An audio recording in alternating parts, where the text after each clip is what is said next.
इस बाइक के साथ आपकी ज़िंदगी कैसे आसान बनती है, let me tell you about. सबसे पहले इसके स्पेशल फीचर्स।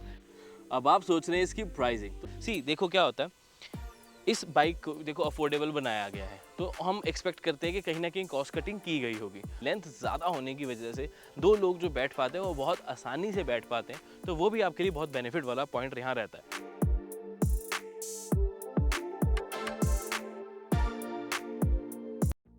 सफ़र जैसा भी हो, साथ बेहतरीन होना चाहिए। और आज मेरे पास आपके लिए एक ऐसा ही साथ है जो कि बेहतरीन है, द होंडा शाइन 100। आम इंसान का सच्चा साथी। लेकिन कैसे ये एक सच्चा साथी है? आज के इस वीडियो में हम यही डिस्कस करने वाले हैं कि कैसे होंडा शाइन आपकी ज़िंदगी को बना देता है और भी ज़्यादा आसान।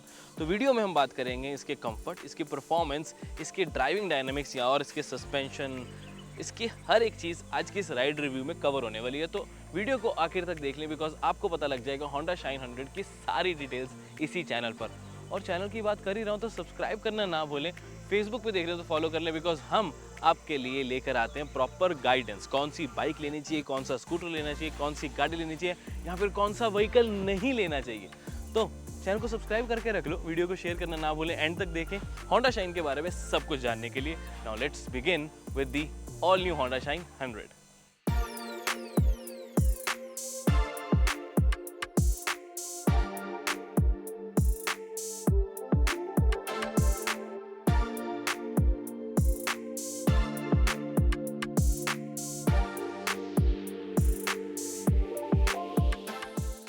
अब सबसे पहला पॉइंट हम कंफर्ट देख लेते हैं, बिकॉज क्या है कि इस बाइक को आप सबसे ज़्यादा शहर में चलाओगे या चलाओगे ज़्यादा बेसिकली, तो आपके लिए कंफर्ट बहुत ज़्यादा ज़रूरी है। और इस बाइक की मेजर हाईलाइट में मुझे इसकी सीट हाइट लगती है। एट 786 mm आई बिलीव कि बिल्कुल सही हाइट रहने वाली इसकी। चाहे आप एक शॉर्ट हाइटेड पर्सन हो, चाहे मीडियम एवरेज हाइट पर्सन हो। माई हाइट इज़ 5'9", मैं भी अपने आप को एवरेज में कंसिडर करता हूँ। मुझे लगता है कि बिल्कुल सही है। नीज भी थोड़े से बेंड हो जाते हो तो आप अच्छे तरीके से बैठ पाते हो, तो इस पर बैठना काफ़ी ज़्यादा आसान है। और अच्छी चीज़ पता है क्या आ जाती है कि लड़कियों की जिनकी हाइट थोड़ी कम होती है वो भी इस पर्टिकुलर व्हीकल को चलाने में दिक्कत नहीं महसूस करते। They feel very easy there as well. रही बात इसके ओवरऑल सीट लेंथ की, तो 677 mm होने की वजह से, यानी कि लेंथ ज़्यादा होने की वजह से दो लोग जो बैठ पाते हैं वो बहुत आसानी से बैठ पाते हैं, तो वो भी आपके लिए बहुत बेनिफिट वाला पॉइंट यहाँ रहता है। उसके अलावा चाहे हैंडल बार्स हो, चाहे इसकी सस्पेंशन हो, वो भी कंफर्ट में आपको पूरी एक राइड अच्छी प्रोवाइड करने के लिए सक्षम है। अब कंफर्ट के लिए सीट की क्वालिटी अच्छी होना भी बहुत ज़रूरी है। अब मुझे लगता है लॉन्ग राइड्स पे जाओगे, अगर आप हाईवेज पे जा रहे हो, इवन आप इसको एज अ बिजनेस अपने काम के लिए यूज़ करो, चाहे वो डिलीवरी बिजनेस हो, चाहे गर्लफ्रेंड को घुमाना हो, तो कंफर्ट तो अच्छा चाहिए ना, तो वो गुस्सा ना करे। इसीलिए होंडा ने आपको एक कंफर्टेबल सिटिंग पोजीशन भी प्रोवाइड की है, जिसमें पोजीशन तो बैठने की अच्छी आती ही है, लेकिन सीट की क्वालिटी भी आपको अप मार्केट देखने को मिलेगी। कुशनिंग में किसी तरह का कोई कॉम्प्रोमाइज़ नहीं किया गया। सी देखो क्या होता है, इस बाइक को देखो अफोर्डेबल बनाया गया है, तो हम एक्सपेक्ट करते हैं कि कहीं ना कहीं कॉस्ट कटिंग की गई होगी। तो चाहे फीचर्स में थोड़ी सी कॉस्ट कटिंग हो, लेकिन कंफर्ट में, कन्वीनियंस में, यानी कि सुविधा में और एक बढ़िया राइड के लिए आपको किसी तरह का कोई कॉम्प्रोमाइज़ देखने को नहीं मिलेगा। सीट की जो क्वालिटी है मुझे इस प्राइस पॉइंट के हिसाब से बहुत अच्छी लगी है। प्राइस बात कर लेते हैं अभी, कोई बात नहीं। अब आप सोच रहे हैं इसकी प्राइसिंग, तो let me clear you that 64,900 rupees के एक शोरूम प्राइस पर इसका जो प्राइस है वो आपको मिल जाता है। और आजकल इस प्राइस में आता ही क्या है, होंडा की शाइन आती है। 100 सीसी के साथ आपको ये प्रॉपर बाइक तो मिल जाती है, जिसमें अच्छा कंफर्ट, साथ में अच्छी माइलेज मिल रही है। तो मेरे हिसाब से बिल्कुल प्राइस पॉइंट सही रखा गया। पर ध्यान रखें, this is an introductory price, यानी कि शुरुआती कीमत है। इसकी कीमत आगे जाकर बढ़ जाएगी, तो ज़्यादा वेट ना करें। चेकआउट कर सकते हैं होंडा के किसी भी शोरूम में जाके, वो ज़रूर करें। और अच्छी चीज़ ये है कि चाहे जब हम बाइक सेगमेंट में आ जाते हैं ना, तो यहाँ पर आपको फाइनेंस ऑप्शंस बहुत सारी मिल जाती हैं। तो ऐसा नहीं कि आपको ये सारी अमाउंट एक साथ देनी, आपके पास जीरो डाउन पेमेंट से लेकर अलग अलग फाइनेंस की स्कीम्स होंगी, बैंक रिलेटेड, बैंक के अकॉर्डिंगली चेंज होती रहती हैं, तो आप वो भी चेकआउट कर सकते हैं। और मेरे हिसाब से ओवरऑल प्राइस का अगर मेरा सिर्फ ओपिनियन है, तो मुझे लगता है कि होंडा शाइन का प्राइस बिल्कुल सही एप्रोप्रिएट रखा गया है, जिसमें आप भी खुश, कंपनी भी खुश, और कौन होते हैं खुश? ये दो लोग तो होते हैं, हम मीडिया वाले भी खुश कह सकते हैं। सारे खुश हैं इसकी प्राइस से, तो मुझे लगता है कि बिल्कुल सही से प्राइसिंग आई है। What do you think about the pricing? नीचे कमेंट करके अपना ओपिनियन जरूर शेयर करना। चलिए बात की जाए इस व्हीकल के कंफर्ट और फिर करेंगे परफॉर्मेंस के बारे में बात। सो कंफर्ट में बहुत ज़रूरी आता है विजिबिलिटी, यानी कि ड्राइविंग कंफर्ट, कि आपको कितना ज़्यादा आसान है इस व्हीकल को चलाना। और इस व्हीकल को चलाना इज़ लिटरली अ ब्रीज, यानी कि बहुत ज़्यादा आसान। क्यों? क्योंकि आपको मैन्योरेबिलिटी के साथ साथ, चलाने की आसानियत के साथ साथ आपको मिल जाती है एक बेहतरीन विजिबिलिटी।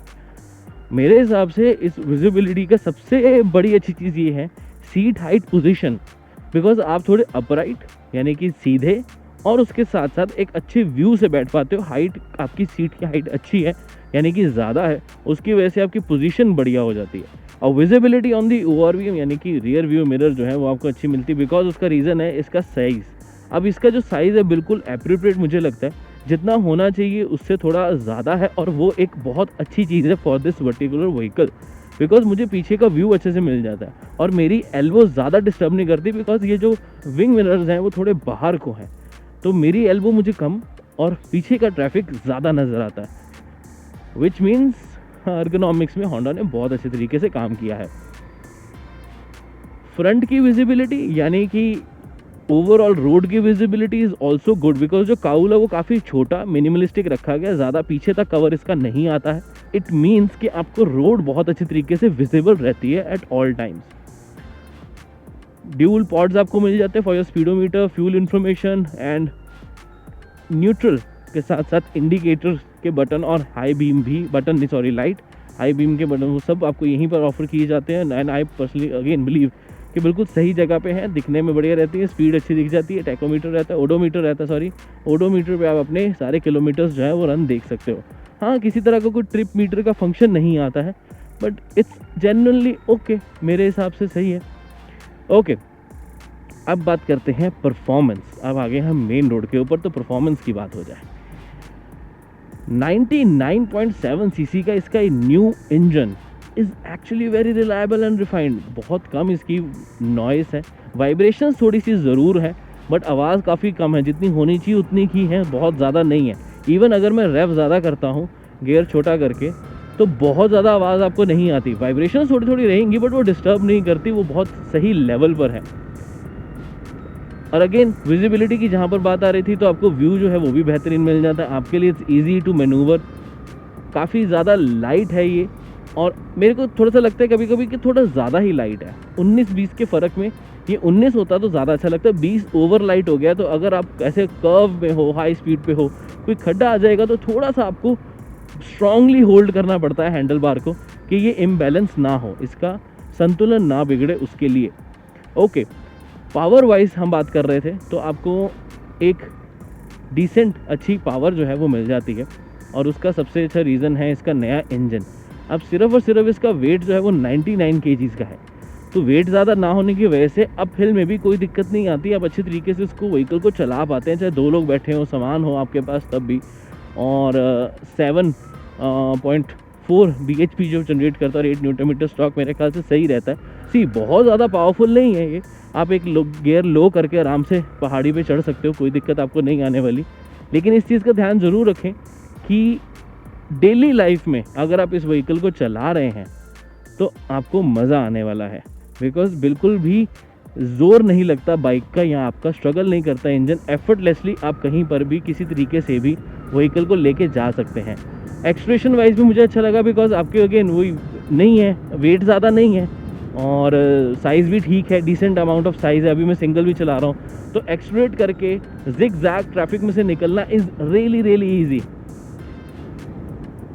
सस्पेंशन बहुत ज़्यादा ज़रूरी इस बाइक में, बिकॉज कंफर्ट एक ऐसा एक पॉइंट होता है जहाँ पर सस्पेंशन का अच्छा होना पावर से भी ज़्यादा ज़रूरी है। सस्पेंशन वाइज जो रियर है, आपको ट्विन शॉक्स जो मिल जाते हैं, वो एक कंफर्टेबल राइड प्रोवाइड करते हैं, हालांकि किसी भी एडजस्टमेंट के साथ नहीं आते। लेकिन जो फ्रंट टेलीस्कोपिंग है वो आपको स्टिफ वाली साइड पे मिल जाते हैं, विच मीन्स स्टेबिलिटी तो आपको मिलेगी, और जो पीछे पर्सन बैठा है वो कंफर्टेबल राइड भी ज़्यादा महसूस कर पाएगा। क्योंकि ये बाइक ज़्यादातर सिटी ड्राइव के लिए बनी है, सिटी राइड के लिए बनी है, तो मुझे लगता है कि बिल्कुल सही रहने वाली है, बिकॉज एक अच्छी अमाउंट ऑफ कंफर्टनेस, अच्छी अमाउंट ऑफ स्टिफनेस आपको मिल जाती है फ्रॉम द सस्पेंशन। और आप एक लॉन्ग राइड पे जाने वाले हो तो थकने वाले बिल्कुल भी नहीं हो, आपको एक कंफर्टेबल राइड मिल जाती है। और सीट की जो क्वालिटी है वो तो अच्छी है ही। सिर्फ मुझे ये लगता है कि ये अब एक 4 स्पीड ट्रांसमिशन है। मुझे लगता है कि ये एक 5 स्पीड ट्रांसमिशन होती तो ज़्यादा रिफाइनमेंट प्रोवाइड कर पाती। वो जो वाइब्रेशंस थोड़ी सी आ रही है ना, स्पेशली 60-65 की स्पीड पे, वो बिल्कुल ही ख़त्म हो जानी थी। तो डेफिनेटली उससे काफ़ी ज़्यादा फ़र्क पड़ जाना था ओवरऑल ड्राइवेबिलिटी में। चलाने में अगर 5th गियर होता, प्राइस का फ़र्क भी आ जाता, बट हाँ, रिफाइनमेंट थोड़ी सी बढ़ जाती, वाइब्रेशंस कम हो जाती। अब रही बात इसकी ब्रेकिंग, फटाफट ख़त्म करते हैं ड्राइव का पॉइंट। कंबाइंड ब्रेक सिस्टम मिल जाता है, एक ब्रेक लगाओगे दोनों लगेंगी, चाहे पिछली लगाओ चाहे आप अगली लगाओ, ब्रेक्स दोनों ही लगेंगे। और उससे कंबाइंड ब्रेक सिस्टम की वजह से आपका स्टॉपिंग डिस्टेंस काफ़ी कम हो जाता है अगर आप सिंगल ब्रेक भी लगाते हो तो उसका सबसे अच्छा बेनिफिट ऑफ कोर्स ब्रेकिंग का बेनिफिट तो है ही है। सेफ्टी का पूरा ध्यान रखा गया, हालांकि ड्रम ब्रेक्स ही मिलती हैं आपको, किस तरह की कोई डिस्क ब्रेक यहाँ प्रोवाइडेड नहीं है, तो इस चीज़ का ध्यान ज़रूर रख लें। अब बात करते हैं सुविधा की, यानी कि कन्वीनियंस। इस बाइक के साथ आपकी ज़िंदगी कैसे आसान बनती है, let me tell you about. सबसे पहले इसके स्पेशल फीचर्स। एक तो आपको इसमें फीचर मिल जाता है side stand engine cut off का। अब वो अच्छा कहो या कन्वीनियंट या सेफ्टी इसीलिए आपको प्रोवाइड करता है बिकॉज सपोज आपकी गाड़ी न्यूट्रल पर है, यानी कि बाइक न्यूट्रल पर है और आपने उसमें गियर डाला लेकिन साइड स्टैंड अप करना भूल गए तो वो नहीं होगा, इंजन उसी टाइम पे बंद हो जाएगा, ताकि आपको पता लग जाए कि साइड स्टैंड भाई अपना ऊपर कर लो, और लोगों को नहीं कहना पड़ेगा भाई स्टैंड लगा वो चीज़ नहीं होगी। अगेन अगर आप चलते चलते आगे रुक गए हो और आप बाइक से उतरना चाहते हो तो आपने साइड स्टैंड लगाया लेकिन न्यूट्रल नहीं किया था, तो उस टाइम पे भी इंजन कम्प्लीटली बंद हो जाएगा। और ये एक सेफ्टी फीचर बहुत इंपॉर्टेंट है बिकॉज कई बार साइड स्टैंड लगा रह जाए तो आप तब ड्राइव करते हो तब नीचे लग सकता है। अभी सेफ्टी के फीचर इसलिए बिकॉज कभी कभी साइड स्टैंड लगाओ, बाइक ड्राइव करने लगोगे या राइड करने लगोगे तो वो कहीं पर लग सकता है और डैमेज कर सकता है बाइक को भी और आपको भी। दूसरा एक बहुत इंपॉर्टेंट फीचर, इस प्राइस पॉइंट पर भी आपको सेल्फ स्टार्ट का फीचर मिल जाता है और वो भी काफ़ी हद तक साइलेंट रहता है। और उस चीज़ का बेनिफिट आपको ये मिलता है कि अब चलो किक तो मिल ही रही है लेकिन किक भी बहुत वैसे आसान है, बहुत ज़्यादा इजी है, बहुत लाइट वेटेड है, बट सेल्फ स्टार्ट का बेनिफिट ऑफ कोर्स इस प्राइस में मिल जाता है, तो होंडा ने काफ़ी अच्छा काम यहाँ पर किया है। थर्ड, आपको डबल स्टैंड भी मिल रहा है, बड़ी बड़ी बाइक्स में नहीं मिलता, महंगी बाइक्स में कभी कभी अवॉइड कर दिया जाता है, हालांकि वो ग्राउंड क्लियरेंस की वजह से भी किया जाता है और उसको स्पोर्टी लुक प्रोवाइड करने के लिए, बट आपको यहाँ पर साइड स्टैंड और डबल स्टैंड दोनों मिल जाते हैं। Last but not the least, इसका ओवरऑल वेट मेरे लिए बहुत स्पेशल है। 99 kg एक बहुत एप्रोप्रिएट वेट रहता है। ज़रूरी नहीं कि बाइक बहुत हल्की होनी चाहिए, ज़्यादा भारी हो या ज़्यादा हल्की हो तो भी नुकसान करती है, तो मेरे हिसाब से बिल्कुल एप्रोप्रिएट, यानी कि बिल्कुल जितना होना चाहिए सही मात्रा में इसका वेट रखा गया 99 kg। और कितना सही लग रहा है ना, 99 cc 99 kg, 99 स्टोर लग रहा है पूरा। और प्राइस अगर इसका 59,999 होता तो अच्छा लगता, बट अभी 64,500 है और ये इंट्रोडक्टरी प्राइस है, तो चेकआउट ज़रूर कर सकते हैं। लेकिन ये तो हो गई इसकी स्पेशल चीज़ें, पिक्चर अभी बाकी है मेरे दोस्त। चलिए अब व्हीकल की मेजर हाइलाइट्स। एक तो आपको हैलोजन सेटअप मिल जाता है, थ्रो इसका काफ़ी अच्छा लगा, शाम को भी हमने इसको देखा था, तो मेरे ख्याल से एक अच्छी लाइट जो है decent amount of light provide करता है। हैलोजन इंडिकेटर्स मिल जाएंगे, quality is really good, plastic की क्वालिटी आपको अच्छी मिलेगी, telescopic suspension for your comfort, alloy wheels for the design 17 inches के काफ़ी अच्छे लग रहे हैं और साथ में आपको ड्रम ब्रेक्स के साथ कॉम्बी ब्रेक सिस्टम तो मिल ही रहा है। टायर की जो थिकनेस है वो मुझे थोड़ी सी लगती है कम, MRF की तरफ से प्रोवाइडेड है, वैसे तो कोई प्रॉब्लम नहीं आ रही, लेकिन मुझे लगता है थोड़ी सी थिकनेस ज़्यादा होती तो ग्रिप ज़्यादा अच्छी प्रोवाइड कर पाते, बट अगेन माइलेज थोड़ी सी कम हो जाती। अभी जितना चला है उस हिसाब से मैं बता रहा हूँ कि 60-70 सिटीज़ में 80 तक आप इसको हाईवेज़ पे आराम से लेके जा पाओगे, क्योंकि ज़्यादा दिक्कत आपको नहीं होनी, चाहे 2 लोग हों या आपकी राइडिंग पे बहुत डिपेंड करता है किस तरीके से इसको राइड करते हो, बट इतनी माइलेज एप्रोप्रिएट रहने वाली है। बात करते हैं अब कुछ अच्छी चीज़ों की। एक तो साइड पे भी रिफ्लेक्टर आपको मिल जाता है, साइड प्रोफाइल पूरी देखेंगे तो वही 99 सीसी का जो इसका इंजन मिल जाता है और साथ में आपको वो अच्छी खासी पावर जनरेट करके भी दे रहा है। और एक आपको जो हॉर्न सेटअप है वो सिंगल ही मिलेगा राइट साइड पे, लेफ्ट साइड पे, यानी कि मेरे लेफ्ट साइड का आ जाता है, लेफ्ट साइड पे हॉर्नर, राइट पे नहीं है, सिंगल हॉर्न सेटअप आपको मिल जाएगा।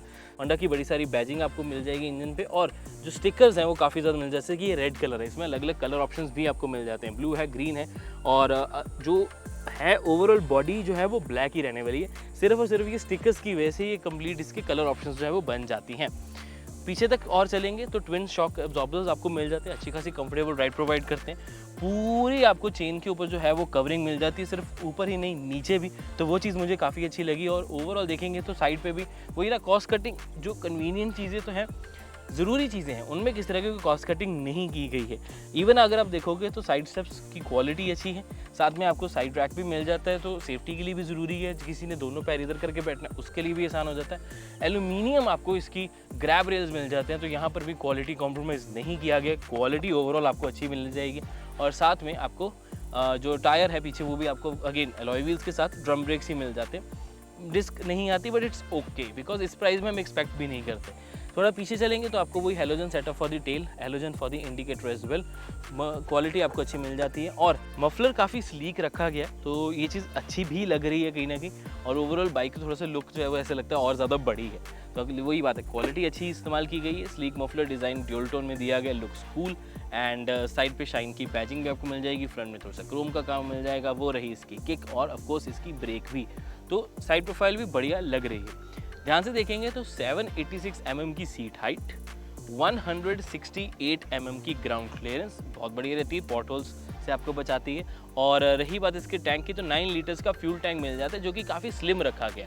और ये पूरी की पूरी बाइक बिल्कुल सीधी सीधी आती है, कोई भी ऐसे कर्व्स नहीं है, इसकी पूरी फिगर नहीं बनती है, ये बिल्कुल सीधी सीधी आती है। तो आपको एक अच्छा डिज़ाइन जो मिल जाता है, सीट की लेंथ तो अच्छी मिल ही रही है, 2 लोग आराम से बैठ सकते हैं। फ्यूल टैंक में आपको लंबे वे में मिलेगा और 9 लीटर्स का फ्यूल इसमें भरा सकते हो। और अगर हम 70 किलोमीटर्स की माइलेज भी, या अगर हम थोड़ी सी बढ़ाकर चलें, यानी कि अगर हम हाईवेज पे बात कर रहे हैं तो 75 भी अगर हम कंसिडर करें तो 675 किलोमीटर्स आप एक फुल टैंक पे पूरा जा सकते हो, which is I think is a good number for a bike, यानी for a vehicle like this. ध्यान से देखेंगे तो ड्यूल पोर्ट डिज़ाइन आपको मिल जाएगा, होंडा के बीच में बैज है, ओडोमीटर है, फ्यूल आपका यहाँ पर बहुत इजीली विजिबल है, इंडिकेटर के साथ साथ हाई बीम का ऑप्शन भी, आपको जो लाइट है वो नज़र आएगी, न्यूट्रल और इंजन की भी। थोड़ा लेफ्ट साइड चलेंगे तो हाई बीम लो बीम करने का बटन यहाँ से, इंडिकेटर्स का बटन, ऑफ कोर्स हॉर्न है वो आपको मैं सुनाना चाहूँगा, वैसे ही टिपिकल, थोड़ा सा तीखा टिपिकल हॉर्न है, बट काफ़ी ज़्यादा लाउड है, ये अच्छी चीज़ है, या फिर हम ही ज़्यादा साइलेंट एनवायरनमेंट में हैं अभी। अब रह गई है तो इसकी की, वो आपको मैं दिखाना चाहूँगा। ये की रिंग आपको शायद ना मिले बाइक के साथ, लेकिन ये की ज़रूर आपको मिलेगी, काफ़ी मिनिमलिस्टिक, होंडा का लोगो आपको दोनों तरफ देखने को मिलेगा, काफ़ी सिंपल की है, इसमें ऑफकोर्स किस तरह का कोई फीचर नहीं आता है, लेकिन आपको 2 कीज़ मिलेंगी, एक नहीं, तो वो चीज़ अच्छी है कि मिनिमलिस्टिक होने का बेनिफिट ये मिल जाता है आपको कि पॉकेट में इजीली आ जाती है, स्क्रैचेस कम से कम चीज़ों को प्रोवाइड करती है, और फील होता है कि चाबी पॉकेट में है ही नहीं, तो हैवी नहीं है ज़्यादा, which is a good thing. Honda का नाम, इंजन का भरोसा, बेहतरीन माइलेज और चलाने में भी आसान, तो हुआ ना ये आपकी सफर का सच्चा साथी। तो इंतजार ना करें, इस नई होंडा शाइन 100 को अपनी हसीन जिंदगी का हिस्सा बनाएं और निकल पड़े एक बेहतरीन सफर पर। So this was everything regarding the all new Honda shine 100। उम्मीद है आपको वीडियो अच्छी लगी होगी, यहाँ तक देख ही लिया तो लाइक शेयर सब्सक्राइब करना ना भूलें, और साथ के साथ फेसबुक पे देख रहे हैं तो फॉलो करें, इस वीडियो को शेयर करें उन लोगों के साथ जो एक नया व्हीकल लेने का सोच रहे हैं। आई थिंक उनके ये वीडियो बहुत काम आने वाली है। This was everything regarding the Honda shine. उम्मीद है वीडियो अच्छी लगी होगी, मैं मिलता हूँ आपसे अब अगली वीडियो में। Until then ride safe, take care, wear a helmet, seat belt भी हमेशा लगाएं, टेक केयर, बाय बाय।